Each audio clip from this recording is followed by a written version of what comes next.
In an appearance on Tucker Carlson's show on Fox News, Victor Davis Hanson of the Hoover Institution made a shocking and offensive statement about Alexandria Ocasio-Cortez and women in general, saying that AOC and women who don't want kids, they have the minds of children.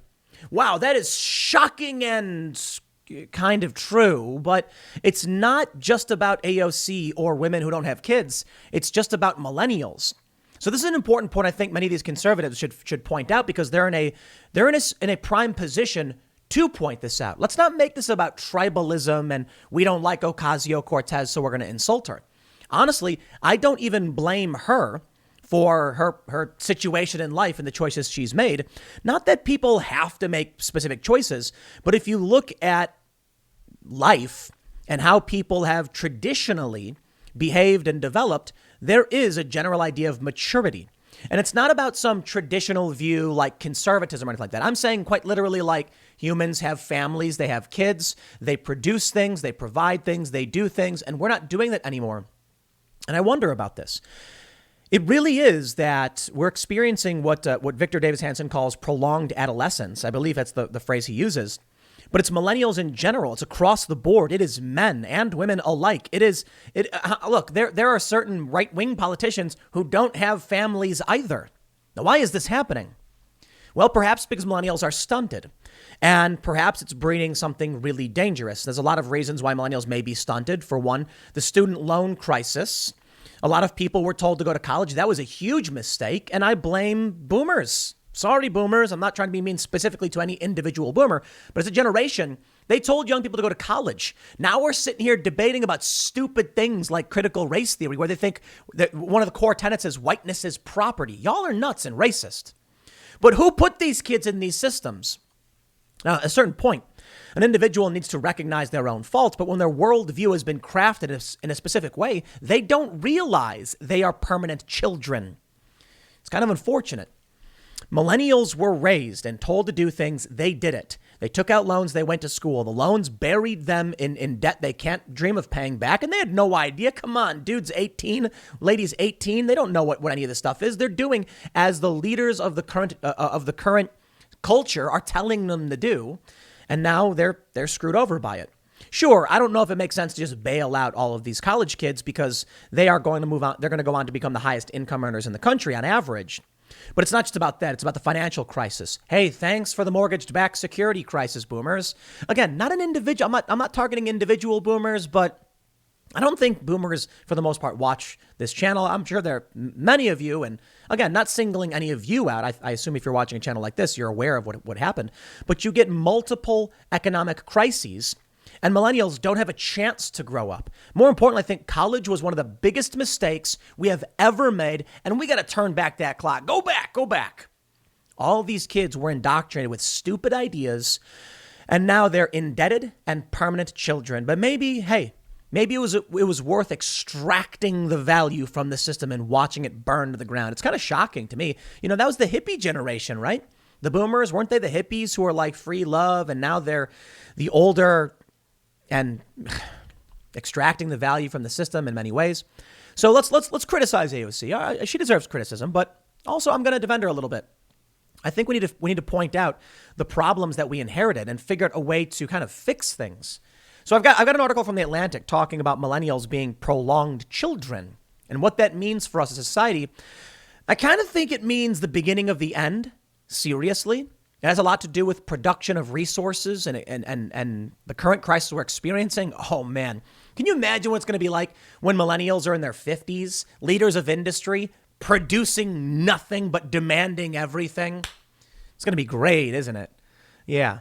Well, they'll come and steal your stuff. So I can only imagine that communist revolution must be on the way, huh? Maybe it's an exaggeration. But here's the story from Mediaite. Fox News guest slams AOC and women who don't want kids. They have the minds of children. Again, you know, he's not wrong, but you need to include all of the dudes who are in their late 20s and early 30s, who are sitting in their basements playing video games. The basement's probably a stupid trope, but not doing anything. Look, I know there's probably a lot of guys who watch, who aren't doing anything. And I think that's why Jordan Peterson was so popular. My only advice to you is, if you've got the time and the energy, just do whatever. No, I mean, seriously, just literally do whatever. Maybe playing video games actually is something fruitful. Start streaming if you're doing that. Maybe just read some books. Maybe it's not all bad, but production is important.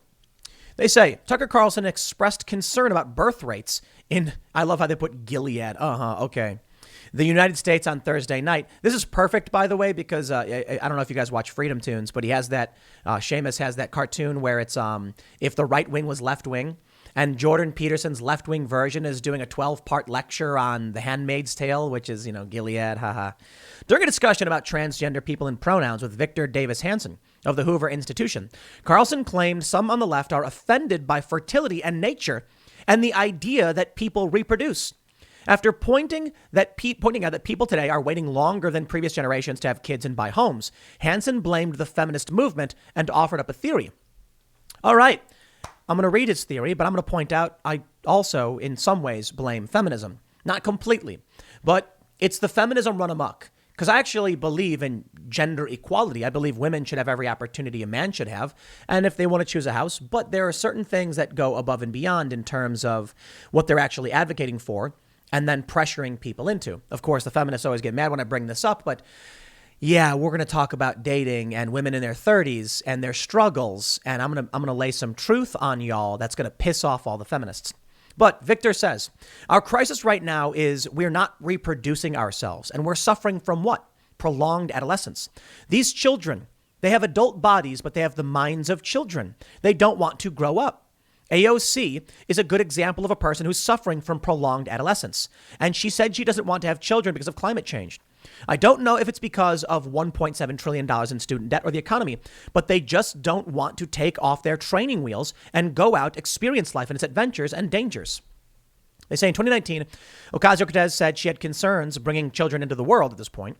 Basically, there's a scientific consensus that the lives of children are going to be very difficult, she said, and it does lead, I think, young people to have a legitimate question. Is it okay to still have children?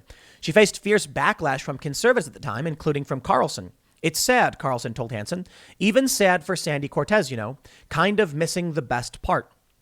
There is a segment we have on if you go to facebook.com/TimCastIRL, there's from the podcast show, we have a super chat from someone who said, there's this woman and she was speaking at, I think it was in Texas. And she was like, she was a valedictorian. And then she went on this pro-choice rant about, okay, maybe it's a rant, but she went on this pro-choice tirade about her dreams being stripped away from her if she has a kid, if her contraception fails.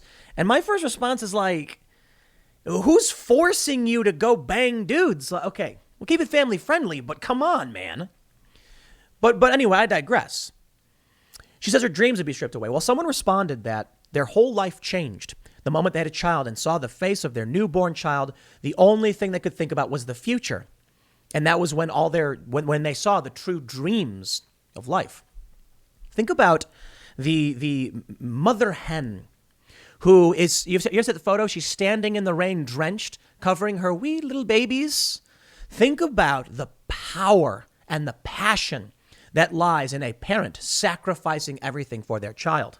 Now, I don't have kids, but I can certainly understand when I see that. That is a powerful, powerful driver. Millennials don't have that. But I think millennials make excuses for why they don't have that.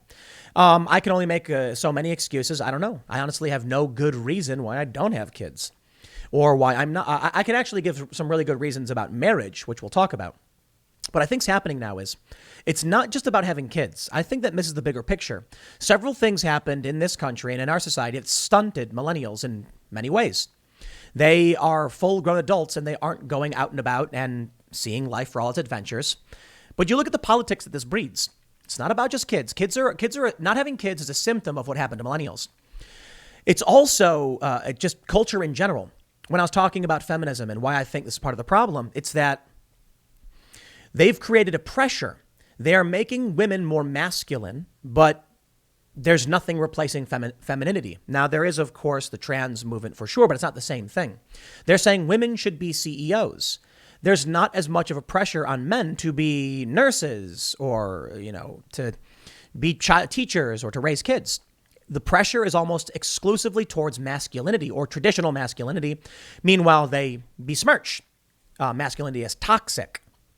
What I think happens is You have these millennials who are stunted for a variety of reasons, who are angry, who have been made promises. When those promises weren't upheld, well, they become demanding.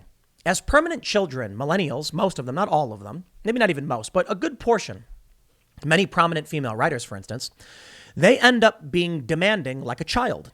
When you are a spoiled child, you say, gimme, gimme, gimme. Shut up, Mom. I want another scoop of ice cream. But you already had it. Shut up, Mom. Spoiled brat, demanding that Mom buy another scoop of Rocky Road because cookies and cream just didn't cut it. Or maybe you get a good kid with discipline who understands if you want ice cream, you mow the lawn. You don't mow the lawn, no ice cream.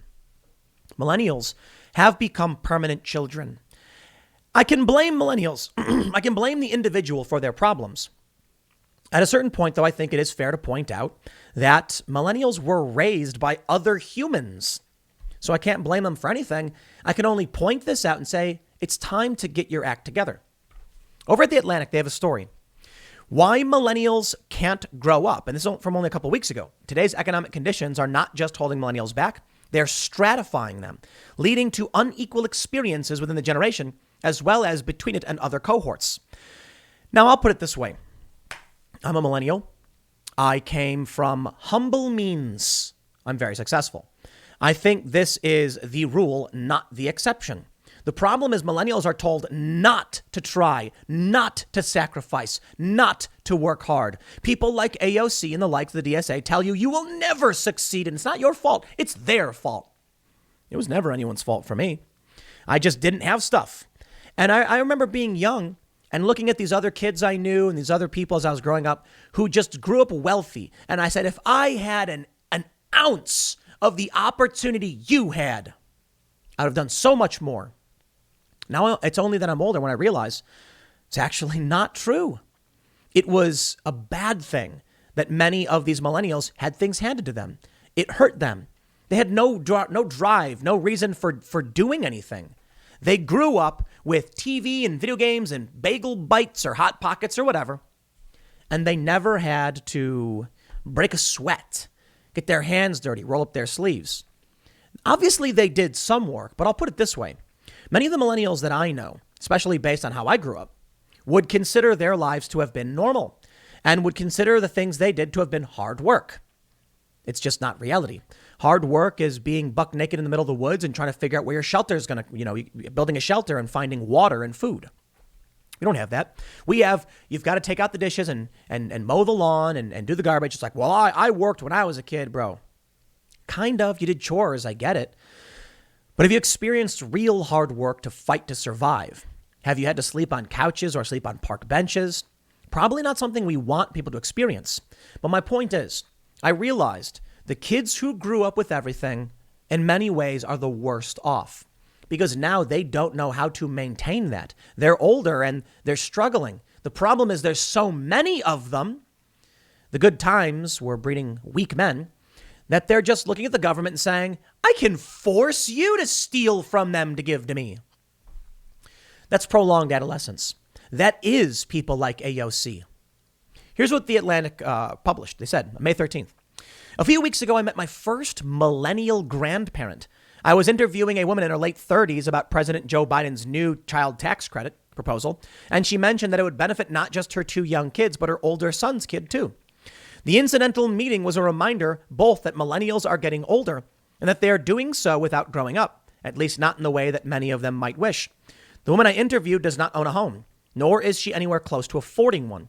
She has nothing in the way of savings. Nevertheless, she is a grandmother catapulting into middle age. Millennials, as just about everyone knows at this point, are a generation delayed. The pandemic recession has led not so young adults to put off having kids, buying a house, getting married, or investing in a car, and yet again. But today's economic conditions are not just holding millennials back. They're stratifying them, leading to unequal experiences within the generation as between it and other cohorts. Marriage is a prime example. Millennials are getting hitched later in life than people in prior generations did. The average age at first marriage has steadily climbed over the past half century from 23 to 30 for men and 21 to 28 for women. As a result, millennials are less likely to be married than Gen Xers or baby boomers, baby boomers were when they were the same age. The marriage rate among young adults has fallen 14 percentage points since 1990. But the rising average masks some growing variation in millennial experience. Millennials, in particular women, who have completed college are tending to get married older. Many millennials who did not attend or complete college are opting not to marry at all. 3 decades ago, the marriage rate was above 60% for all adults older than 25. Now it is roughly 65% for those with a college degree and 50% for those who only finished high school. The same kind of trend is affecting childbearing. Data compiled by the economist Caitlin Myers and published in the New York Times shows a sharp parenthood bell curve in the 20th century. Let me stop right there. Tucker Carlson's guest was right. Maybe the left will get mad because he singles out AOC. But let me make a point about marriage, and they'll make a point about feminism. Do you want to know why many millennials aren't getting married? Because they're not stupid. It's probably a lot of guys that are driving force as to why they're not getting married. Let me make something clear. There's a meme, and it's a man on his knee proposing to a woman, and he says, "Will you agree to a government contract that you can leave at any time, guaranteeing you half of my possessions?" Something like that. And the woman says, yes, yes, a million times, yes. Why would anyone in their right mind in this day and age, and much because of feminism, why would anyone want to get married? I mean, think about it. Let's say you're a successful, wealthy woman. You marry a loser of a guy who doesn't work. He gets half your stuff. Well, the courts might actually favor you in this regard and still order the man to pay alimony. But let's say you're a guy who's of modest means. You want to get married, and the woman can divorce you at any moment for any reason and take half your stuff. Now, I get it. There's supposed to be an agreement between the parties to, till death do us part. But that hasn't been true for generations, for probably 100, 200 years. Till death do us part? Well, it used to be social enforcement. Jordan Peterson talks about it. You couldn't just get a divorce. It would be frowned upon. People would look at you like you're violating your social contract. These days, it's encouraged. Get divorced. Who cares? Okay. If I have no guarantee that a marriage is actually grounded in something meaningful and could just break at any moment, why would I sign a contract? Why would I agree to give away part of my life with no guarantee at all? Other than I'll say it, but I don't necessarily mean it. Now, sure, you can trust the other person. And I think for a lot of young people, they ultimately do trust the other person. Okay, and I guess you can get a prenup as well. But then it just seems like there's no real reason to do it. I mean, why? Serious question. Give me an answer. But let's talk about where this leads us now. There were a lot of articles. I covered a lot of stories about women in their 30s, career women who aren't able to find men who make as much money as they do. And we hear from a lot of feminists, men don't like me because I'm strong, and they don't like me because I'm successful, and they don't want to feel challenged. And I'm sure that's true. I'm sure that's true for a lot of men. It also might just be that if you're a guy in your 30s and you've got money, you're not going to date a woman in her 30s. It's just that simple. Now, women can complain about it all they want, but sorry, ladies. Complaining on the internet that men aren't dating you and blaming them for being children doesn't matter.